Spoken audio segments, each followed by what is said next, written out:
Hi, my name is John Stack. I work with Dublin City Council's Flood Projects and Water Framework Directive Division, and today we're going to show you how to build a rainwater planter. You can find all the measurements and equipment used listed below. First off, cut the timber to size. We coated the timber yesterday with a waterproof stain. We need 3 lengths for each side and 4 for the base. For the 2 ends we'll need 6 pieces. Core a hole in one of these pieces of timber to allow for the overflow pipe to be attached. We will use 6 battens to hold all these pieces of timber together. These keep the bottom of the planter off the ground. You will use the remaining lengths of batten to create a frame inside the planter so that the base will sit into it. You'll need 4 of these along the sides. You'll also need 2 of them for the ends. Finally, you will need 2 lengths of batten to create a cross support in the middle of the planter, but we'll come back to that later on. For now, cut 2 lengths of batten and put them aside. When your timber is cut, start by putting the side sections together by drilling and screwing the lengths of timber onto the battens. Now do the same for the end sections. Make sure that the piece with the hole in it is at the top and the pieces with the extra pieces of batten are at the bottom. Then you add the opposite side. The next stage is to attach battens that will hold up the floor of the planter. When this is complete, you can attach the side and end sections together. You should now have a box without a base. Now cut notches in 2 of the planks so that they will fit around the battens. You can mark these notches using a square piece of batten.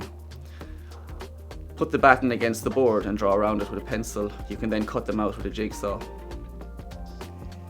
Then you attach the floor by screwing lengths of timber into the battens you previously attached to the side and end sections. Add the 2 cross supports. Screw the 2 60cm battens into the box now. When all the timber sections are screwed together, you need to insert the lining. Use a staple gun for this.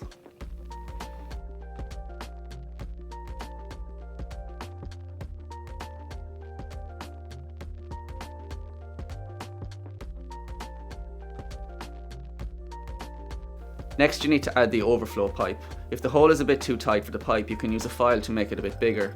Take the pipe and cut a 10cm piece. This goes through the hole and a 90-degree bend is attached at the outside. Measure the distance from the hole to the gully. That distance equals the length of pipe required for the other end of the overflow. Take the hose and perforate it using a drill. You need lots and lots of holes for this. Now you need to install the downpipe diverter kit. Allow yourself a height of 20 to 30 centimeters over the planter to make the cut on the downpipe. Attach the downpipe diverter kit and attach that to the hose.